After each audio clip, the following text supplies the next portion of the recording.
the fire happened, it's a complete loss. I bet my staff is freaking out right now because they don't even know what's going on. I don't know. I need to get with Priscilla. I need to see what's going on, get everybody's thoughts on this. I got to come up with some kind of plan.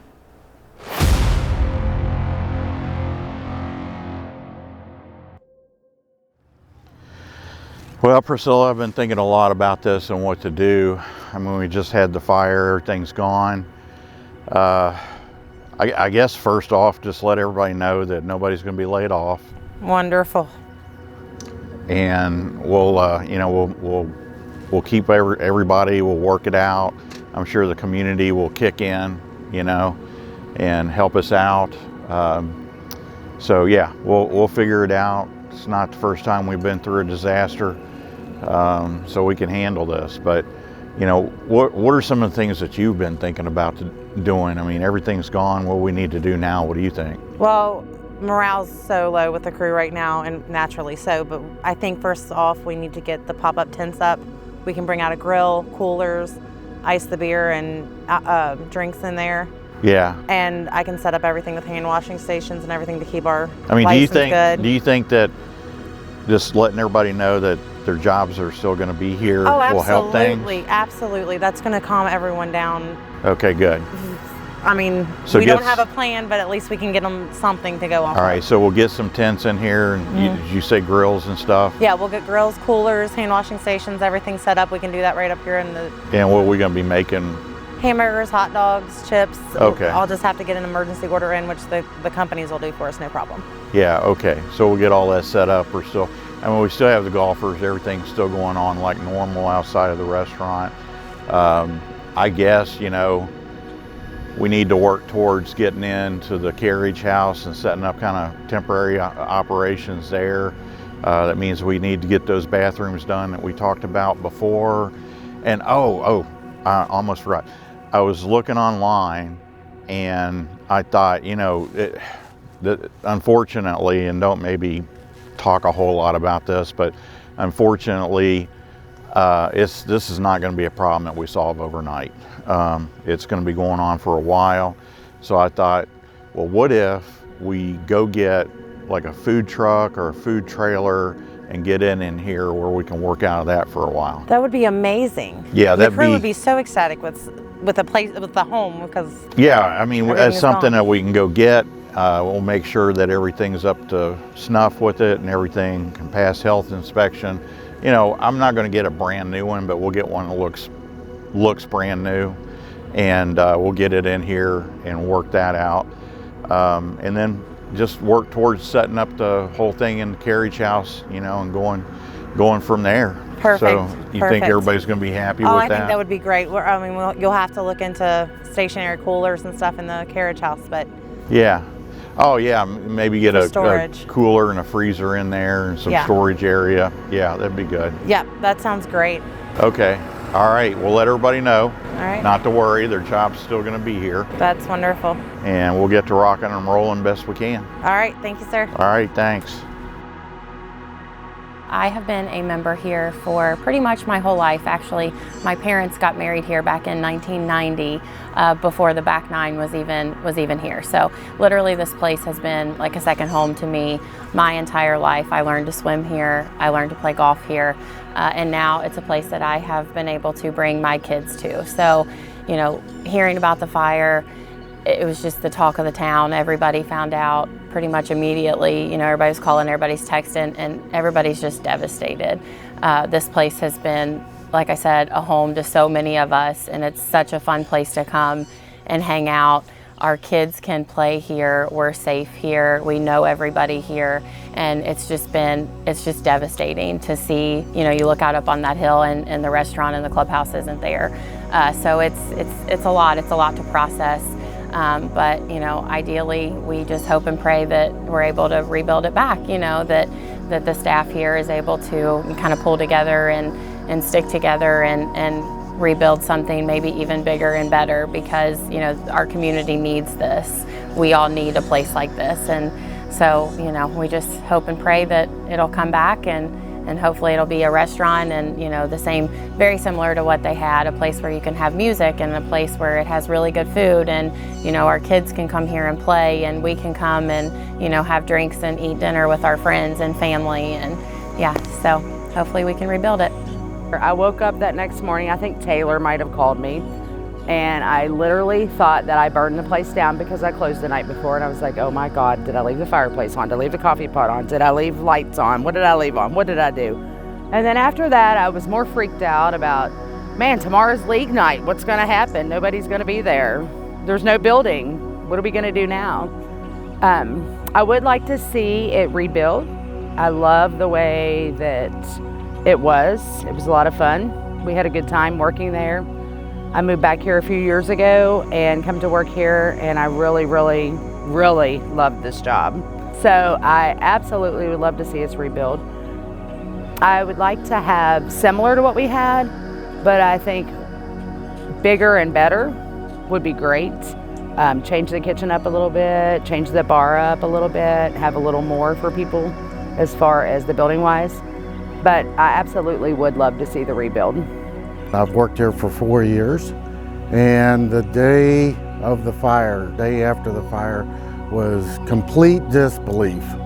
Couldn't believe, didn't believe anybody that I talked to. I couldn't understand what they were talking about. I didn't believe it. I still have a hard time believing what happened, and when I got here and I saw the results of what the fire had done, it was complete shock, and it was unbelievable. It's still very disappointing and heartbreaking, but you know, we've done the best we can with what we've got, and I think we've tried to keep it pretty professional, and I think the members have appreciated what we've tried to do, and I think it's we're looking forward to the rebuild. We definitely need to rebuild. And we need to go bigger. I think this place can support it. I think this area can support it. We'll have people coming from all over the country, Cincinnati, Louisville, Lexington, Maysville. People were coming to this place before the fire, and now if you make it even bigger and better, we'll just draw from a lot, larger area. It was a little after 3 in the morning on a Tuesday morning when I got the call. They couldn't get a hold of David, and there was something on fire at the Hills. I ran out the door in boots and leggings, looking a mess, and I flew in here, and I was just thinking, let it be anything else than that restaurant. Let it be any other building but that restaurant. Of course, when I pulled up, it was almost completely gone. The fire department was already here working very hard, but it was just in ashes. There was fire everywhere. Things were popping. They were asking if we had any ammunition in the building. I was promising them that we did not, but we had aerosol cans, we had pop cans, we had CO2 containers. And they finally got a hold of David, and he got here. And just watching the work that we had put in, gone. But thankful that everybody was out of there and it was empty. It was completely a blessing that it was in the middle of the night, because we didn't have to worry about anybody being in there, because it was a total loss. I just wanted it back. I wanted it back to the same that we had. We were still growing, we were still learning, we were still figuring this golf course, restaurant, events center out. So I wanted it back. I wouldn't have changed anything. I mean, we needed more storage, we needed clearly other things in the building, but I didn't care at that point. I just wanted it back. So I got a call from Priscilla around 4 o'clock in the morning saying that there was a fire at the Hills. She did not specify what building it was, so it was sort of a toss-up. Was it going to be the maintenance building? Was it going to be the clubhouse? So when I got here, obviously it was the clubhouse. Sort of heartbroken at the time, but at the same time, there was nothing I could do about it, and luckily nobody was hurt. I think that was everybody's biggest concern when we found out was, nobody was in the building, everybody was okay.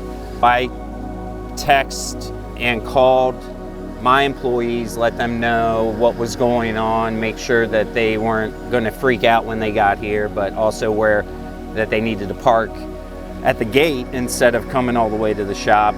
Obviously, I think that was sort of, with the amount of first responders here, it was going to be sort of evident. But so it was intense. But once everybody got here and we got our equipment out, we just started doing our thing that day. I mean, going around and seeing the destruction of the clubhouse, it was hard to think that,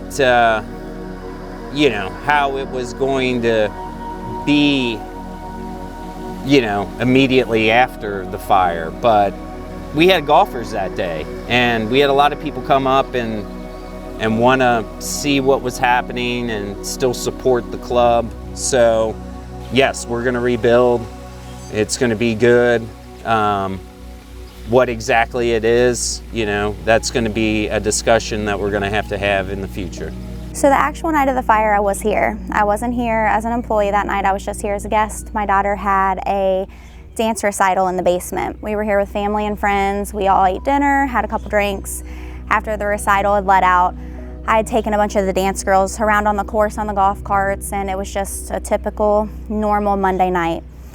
That night I went to bed like any other night, and early in the morning my husband was tapping me and woke me up, repeatedly saying that the hills had burnt and that it was gone. I wasn't quite awake yet, and once he really got my attention, I instantly started bawling. It had been my place of work for the past several years, and it was my home away from home.